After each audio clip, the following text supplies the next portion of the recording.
ikaw nga.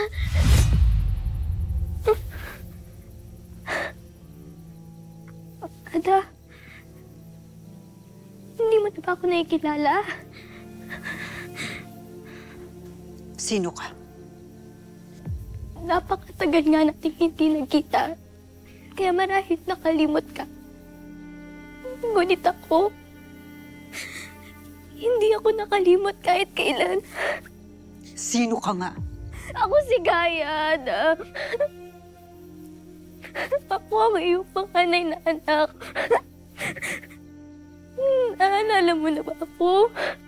Si Gaya. Si Gaya. Napakatagal kong inasang makita ka muli. Tumakas ako sa Devas para sa'yo. Para sa inyo ng kapatid ko. Ada. Kaya maaari po mamayakap ka muli.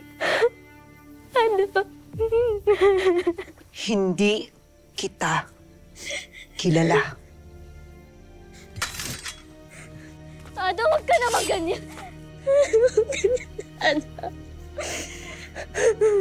Bakit ganyan ka? Iisa lamang ang aking anak.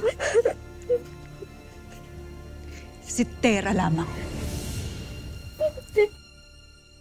Anak mo ko, Ada. Anak mo ko, Ada.